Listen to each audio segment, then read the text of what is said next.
Welcome, everyone. We're going to go ahead and I'm just going to get started with sort of that beginning stuff that we have to get through before we get into the big part of our discussion tonight. So I want to take the time to welcome you to our kindergarten French immersion drop-in session. We are running three sets of drop-in sessions once a month. We already had our session en français. This is our French immersion session, and we'll have a session with Moses Smith and Kate Wynn in a couple of days, I believe. That's coming right up. So tonight's session is really geared towards French immersion and towards oral communication. And I'm here with Angeline Humbert, and she's going to jump in and chat with you in a bit. But first, I'm going to do our land acknowledgement. Alors, nous reconnaissons que le travail d'ONlit se déroule sur des territoires autochtones traditionnels. Nous reconnaissons que 46 traités et autres accords couvrent le territoire qui s'appelle aujourd'hui l'Ontario. Nous sommes reconnaissants de pouvoir travailler sur ces terres et nous sommes reconnaissants envers les Premières Nations, aux Métis et aux Inuits pour les soins qu'ils apportent à ces terres, ainsi que les enseignements qu'ils en tirent. Cette reconnaissance nous rappelle nos responsabilités à l'égard de nos relations et des terres ancestrales sur lesquelles nous apprenons, travaillons et vivons. So welcome to our session tonight. We are going to be speaking primarily in English. We've got some slides in French, but we welcome you to take part in whatever language you wish, English or French. We are going to spend the first portion of this session chatting to you a little bit, and that is recorded. So just a heads up that this first 25 to 30 minutes is being recorded. After that, we're going to turn off the recording and we're going to have a little discussion with everyone and open it up. So I'm going to pass over to Angeline Humber, who's going to guide you through the main part of the discussion tonight, and I'll pop in whenever I have anything to add. Thank you very much, Jordan, and welcome everyone. I thought, not only ONlit colors today, but I'm also sporting my Blue Jays, so I'm ready for right after our session together. But thank you so much for taking your time to be here. And I'm really grateful to ONlit for being able to provide specific sessions for French immersion. So I'm super excited about that. One of the things we kind of wanted to do, because we know that French immersion is different across Ontario, is to do a poll with you to kind of figure out who's with us today. So I'm going to ask MJ for her support with that. Okay, so looking at who's in the room, we have 64% of people with 50 to 60% French, 9 with 60 to 75, 18% with 75 to 95, and 9% with 95% et plus. I know myself, we're at 100% French in our school board. Sorry, I didn't realize I'm not so used to polls, so thanks for bearing with me. But our school board is 100% French, and I know I have some great conversations with people with just different contexts. So thank you for taking the time to do that. So as Jordan mentioned, today's focus is la communication orale. And one of the things that we know is that it's really important for young learners in immersion. So it seems obvious, but it's really pretty complex. So if children have a basic knowledge of vocabulary and words and that background knowledge in their first language, it really helps them to make connections to an additional language. So knowing that all children enter the classroom at different ages and stages of development, that's part of the kindergarten program. Teachers must provide an environment rich in oral language to support that development of French language skills. So knowing those strong oral language skills can build a child's motivation and confidence in learning a new language. And when they can communicate effectively and understand each other, it's positive reinforcement that really encourages them to continue learning in the language. Good language skills also promote the development of reading and writing with a significant impact on academic success and performance beyond the early years of schooling. So oral language is a fundamental skill, and this is actually directly from the ministry guide, but noting that oral language is fundamental for reading comprehension. And I know with the right to read that is always kind of in our minds as what role do we play as kindergarten educators in immersion to support this. And so thinking about that guide, the ability to identify written words and oral comprehension skills are really the fundamental elements of good reading comprehension, which is that ability to understand and make sense of written text. So it paves the way for learning in many subjects, and we know in immersion, and again, every board has different subjects that they're offering in French. And so looking at that variety of subjects and how we can really open up those opportunities for future success. And I really think that when we speak of immersion, it's really important to consider just that opportunity, right? So that is really meaningful. Just want to take a moment and share a video. It's actually from ACPI, their Projet Petite Enfance, and it's Kim Doucette, and she just shares les stades de développement de l'oral.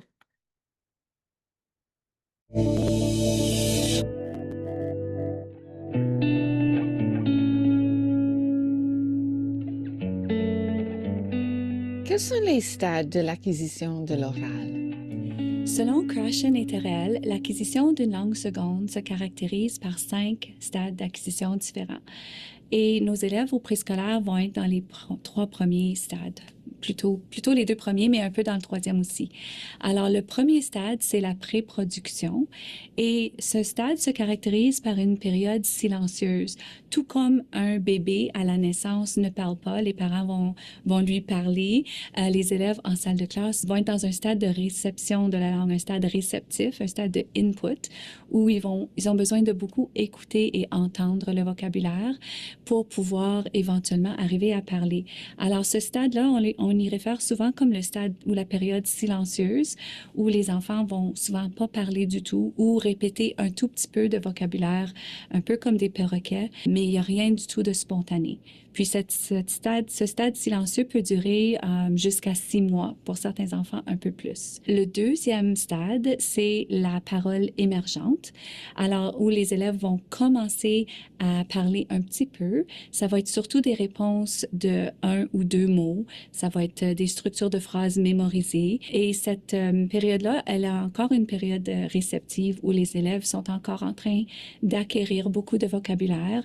Les enfants vont comprendre environ 1000 mots pendant ce stade. Ils ont besoin encore de beaucoup d'encouragement, beaucoup de répétitions, beaucoup de visuels et de gestes pour pouvoir comprendre le vocabulaire en salle de classe. Le prochain stade, c'est la parole émergente, où les élèves vont commencer à parler un petit peu plus en salle de classe. Ils vont pouvoir comprendre des messages clés ou des mots clés dans des conversations. Et ils vont comprendre un vocabulaire plus élargi, environ 3000 mots. Et les élèves vont être dans ce stade environ 3 à 5 ans. Souvent, ça commence vers la fin du préscolaire et ça va être toutes les années du primaire, vers la première à la 3e année. Alors, ces 3 premiers stades, on pourrait dire, ça se compare au stade A1 du cadre européen des langues. Donc, ça nous donne une idée que le A1, ça prend quand même assez longtemps pour nos élèves et il y a des étapes à franchir dans ce stade-là d'acquisition de la langue. Il faut beaucoup d'encouragement pour aider les élèves à parler. Et dans le stade de la parole émergente, les élèves vont commencer à pouvoir utiliser la langue un petit peu plus spontanément. Ils vont quand même parler beaucoup au présent et ils vont commencer à expérimenter un petit peu plus avec la langue. Alors, vers peut-être la fin du préscolaire, ça peut commencer ce stade-là et ça va continuer à s'étirer au présent. Okay, so that was just a short excerpt of one particular video from that site, but I really like how it takes what's happening in kindergarten and connects it to the CFR. So thinking about qui sont nos apprenants à niveau A1. And alors, si on regarde le CECR, ça dit ces élèves qu'un élève au niveau A1 peut comprendre et utiliser des expressions familières et quotidiennes, ainsi que des énoncés très simples qui visent à satisfaire des besoins concrets, peut se présenter ou présenter quelqu'un et poser à une personne des questions la concernant. Par exemple, sur son lieu d'habitation, ses relations, ce qui lui appartient, etc.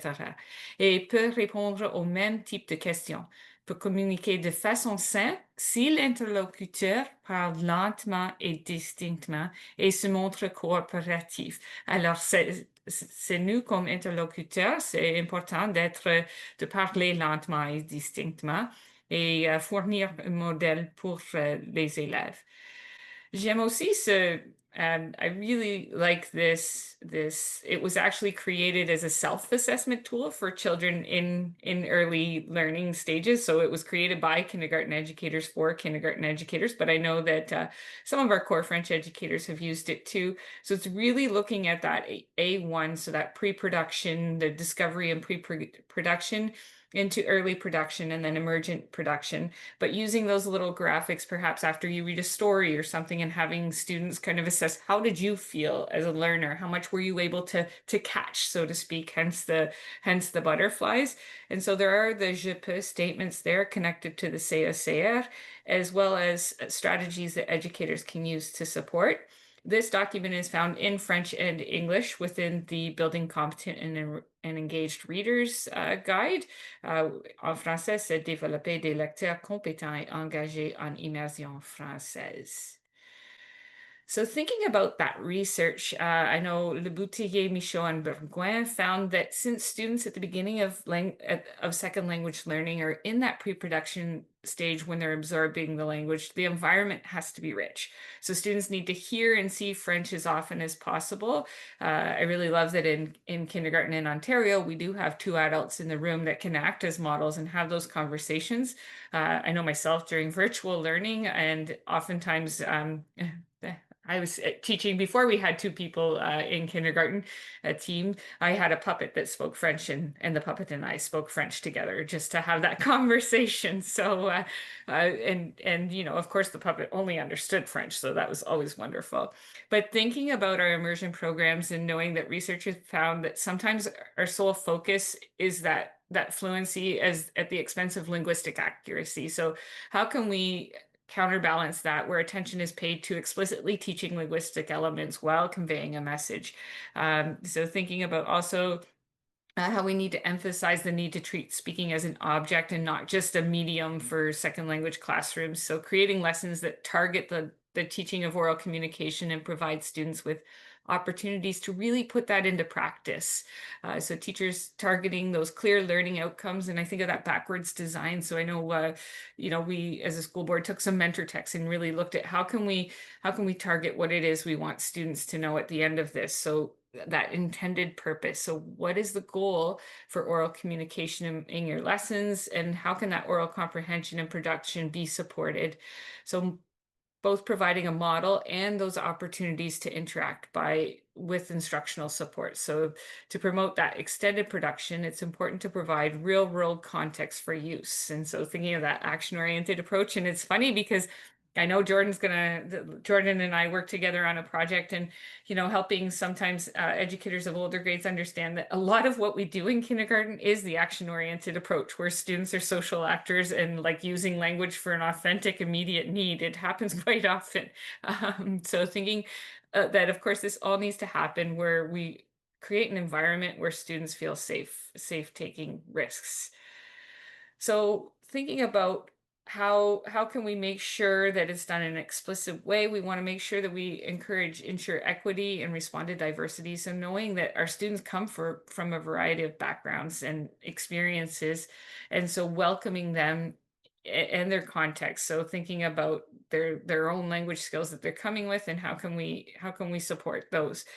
Also thinking of the goal of acquiring and mastering that academic language in school so that it remains the same for everyone, is it's the key to academic success. And I know I had many conversations about mathematics, for example, in kindergarten, and how educators noticed a difference between the vocabulary that students in French immersion had versus English, because they were taught that explicitly. It had to be taught explicitly because otherwise they wouldn't know it. And so also looking at how can we close that academic achievement gap, knowing that language is the foundation of reading, and showing that direct link between that oral language and those disparities in reading skills later on, and making sure we close that gap as much as we can. So thinking about, especially in our immersion context, many of the students don't speak French at home. I know in our context, very few do. And so how do we encourage those families to provide that support at home, but within their languages they use in that environment. And thinking about also how can we act early, which is sometimes really tricky when we have a 50-50 program. I know just thinking about how can you provide supports as early as possible to reduce any inequalities. So thinking about the differences in oral language at the start of kindergarten being a predictor of differences in reading comprehension, well, that means a whole different thing in French immersion. So thinking about how can we provide that rich oral language, and I actually love the where structured literacy has brought us that way, because we can have so much time for that rich oral language, and then we have that really explicit piece connected to the decoding. So but also the oral language is also explicit. So thinking of that, I know oftentimes people think just that decoding's explicit, but no, our oral language, we need to provide that scaffolding to get there. And so thinking about the child as an actor and talking to a student to provide them with exposure to vocabulary so that they can start to produce the language themselves. And of course, the repeated practice. So thinking about that guided and repeated practice for students. So thinking about, and I know it's quite an old book, but not that old, but it's quite a little dated compared to some more recent ones, but Le langage oral à portée de la main. And it was developed by speech language pathologists, but thinking about those authentic interactions that are at the heart of oral language learning and knowing your learner through assessment. So thinking about what can students say, do, and represent, and that backwards design focusing on what is it we want students to know and be able to do to help us be really intentional and purposeful in our instruction. So thinking, and I love Anita Archer, I'm just of her I do, we do, you do model, and providing students with opportunities to practice their learning to help solidify that new learning. So some key areas, so thinking about that phonological awareness and engaging students in that, the identifying initial sounds, blending, segmenting, using Elkonin boxes or sound boxes to represent sounds, vocabulary development. So using those rich texts. And when I say texts, I mean videos, infographics, books, and engaging them in discussions, connecting to their prior knowledge to build new knowledge, revisiting the same story or video multiple times. And sometimes too, it might be you're revisiting a big idea. So I know this time of year, a lot of people are talking about fall and the seasonal changes. And so, what book might you read and reread and pull vocabulary from?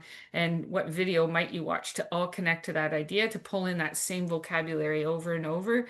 And using gestures, objects, images, videos, photos, sounds, facial expressions. And I know I tend to do that on a good day. So co-creating posters linked to big ideas. So people are like, oh, sound wall, that means no more word wall. Right. But we do have anchor charts up in classrooms to connect to those big ideas with that vocabulary connected to those ideas. Play word games, sing songs, role play, label objects in the classroom so students can not only hear the word, see the word, say the word, learn to read the word over time. And thinking about how sentences work together, providing oral frames. So for example, je m'appelle, j'aime, je me sens. Thinking of how students can create and share their own sentences following that sentence structure.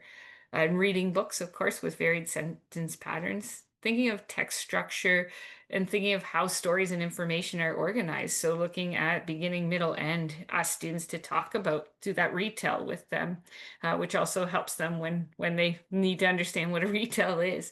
So encouraging students to retell those stories in their own words. And of course, following instructions in a sequence or order is really helpful there. Oral comprehension and inferencing. So thinking about listening to those stories and having students summarize key ideas, using open-ended questions, encouraging students to predict what's going to happen next, and talking about just the different characters and their feelings and motivation. When we want to look at creating that really safe, interactive, and language-rich environment, so thinking about how can we engage in meaningful conversations and provide students with opportunities to do that and to develop those skills. So also that self-expression through storytelling, drawing, imaginative play, being patient. I know, that receptive language develops so much sooner, and sometimes the expressive language, it takes some time to catch it. Well, it definitely takes time to catch up. And thinking about, of course, encouraging families to talk, read, and sing in their first language at home. So it is a very gradual process as students are learning language, and every student learns it at a different rate. So just using that environment to create an environment that nurtures that confidence, curiosity, and growth in their oral language. So again, as we talked about already, just thinking about how can we use that explicit instruction to develop that oral communication. So je le fais, on le fait encore. Des fois, on le fait encore, et on le fait ici, on le fait ici, on utilise ce mot ici, on l'utilise là-bas. Et puis tu le fais. So just really kind of connecting to what that looks like. And I know there's some great resources there's a video with Anita Archer and some great resources through ONlit that connect to this that I know MJ was going to share with you. So thinking about that oral language doesn't come automatically. And so we do need that explicit teaching connected to that too. So thinking a step-by-step approach, as shown here on the screen, is an effective way to teach any new skill, including oral language. So thinking, I love the Anita Archer quote, if students haven't learned, we haven't taught. So that explicit, systematic, and structured teaching is really beneficial for all, essential for some, and harmful to none. So I liken it to the ramp. Everyone can, a ramp is really a way for everyone to be able to get inside. There's no one that can't use that ramp per se in that context. Pardon me, I jumped.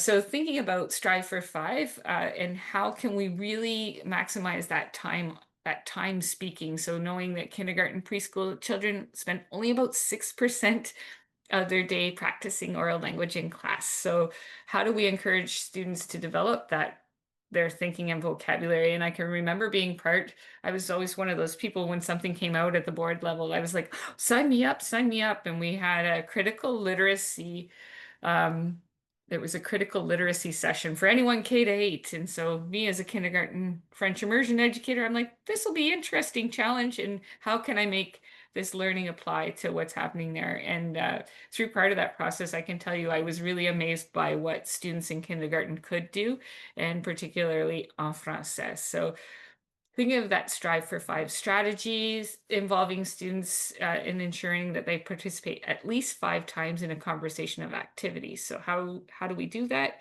Using those really meaningful conversations through mirroring, modeling, using rich and varied language so that students can improve their comprehension naturally. And know that written language is often more complex than spoken language, and students need to be exposed to that. Asking those open-ended questions. So versus a yes or no, pourquoi penses-tu ça? Que ferais-tu si? Décris-moi ce que tu vois. And then, of course, thinking of those upward scaffolding strategies. So supporting the student in constructing their thoughts and answers. Repeat, rephrase. The rephrasing piece is definitely key, I find, when it comes to modeling sentence structure, vocabulary, and those pieces. Give a choice of words. Help them complete their sentence. So thinking about the structure and action of that Strive for Five. So for example, the student asks, pourquoi Dano s'est-il caché? Parce qu'il a peur. Then what can the educator do? They rephrase that with a challenge. Oui, il a eu peur. Pourquoi penses-tu qu'il a eu peur? La bicyclette va très vite.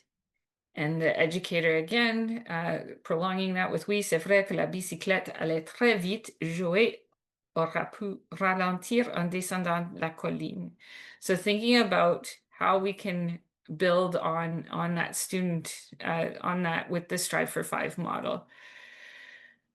So think that scaffolding piece and really leading to the question, répondre, échafaude, répondre et rallonge. Alors, I really like when we talk about like that scaffolding piece, whether we need to scaffold down or scaffold up. And I know that Jordan does a really great job of this in the Strive for Five book talk. Jordan and Michelle, right? We worked on that one together, Jordan. No, Yes. that was just Michelle Corville. Just Michelle. Sorry, I know I've talked to you about Strive for Five, so all right. So thinking about, reducing the choice of questions, in some cases, giving the student a response to complete, and then of course modeling the response and asking the student to repeat. So looking at what does that scaffolding down look like, and then scaffolding up, asking students to make connections or follow up, and then looking at inferencing or predictions, and then of course cause and effect or solution to a problem. So we have an example of Strive for 5 in action here with Michelle. Okay. A. Harrison, de quoi es-tu reconnaissant? De quoi es-tu reconnaissant? Je suis reconnaissant pour ta maison. Tu es reconnaissant pour ta maison. Pourquoi ta maison?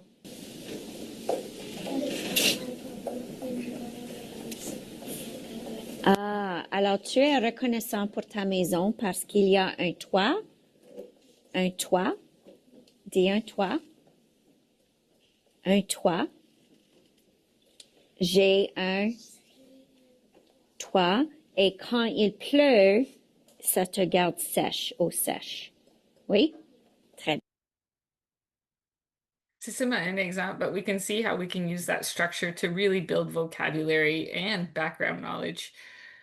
So thinking about selecting texts, really quality texts. So with 3 to 5, and I would say in an immersion context, often there's more vocabulary words than that, but really focusing on those really important words as part of that story, a cohesive structure, thinking about those facts, and then looking at that socio-emotional piece. I know in kindergarten, and for me, it would be those 4 frames at this time until things change, perhaps.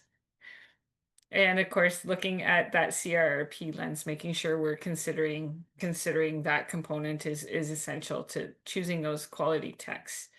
So I really like just thinking about how we can, in addition to those purposeful conversations, how we can target oral language in our community meetings or our morning meetings, depending, I know, multiple times throughout the day, sometimes using visual prompts like I think, I wonder at the beginning of the year. So this is, fall, looking at what does that look like. Then using also the which one doesn't belong. So helping get that critical thinking going along and selecting images that really reflect the vocabulary that you're trying to build within your classroom. I liked this idea that was shared in the English session, and I see that you could use it anywhere. So taking photos of the students in their discovery or play throughout the day or in their learning throughout the day and posting it, and then having conversations with them about, who is doing what, why, how, and working on that shared writing together. And sometimes it can be that oral piece too, right? So thinking about how we can do that. And this is where I think about the writing revolutions, because, but, so, and how you could really use that to build sentences orally. I know writing revolution, they're using it in writing, but starting it orally is going to really help build that later on as they're delving further into writing. So thinking about how can you pull that new vocabulary and learning into your dramatic play center, and what does that look like? So here your class has a veterinary clinic set up, and the educator has modeled that language, and they're talking about roles and what does it look like when you're walking into the veterinarian? What do you need to be able to say, and scaffolding in order to be able to get them there. And also thinking about just that lecture à haute voix répétée, that repeated read aloud, really invites that active participation, engages all learners, and expands the oral language, develops the sense of story, fosters fluency, and supports the students learning an additional language in students that are working towards that. And I think that definitely key to really select those read alouds with intention. Thinking about how that oral communication can connect to writing for your students. So thinking in this particular case, the students did a dramatic play, and then they used what they had, their scaffolds around them, in order to be able to put that into writing. And I'm going to pass it over to Jordan for this slide. So yeah, just going into Think SRSD. And if you haven't heard a whole lot about Think SRSD, tomorrow night we have a great webinar on how to use it en français and with French immersion. And just being able to take that oral communication, putting it down into writing, and really giving a lot of scaffolding and a lot of really structured instruction, a lot of exemplars, a lot of working with students to break down what that looks like to get their ideas down into writing. Thank you, Jordan.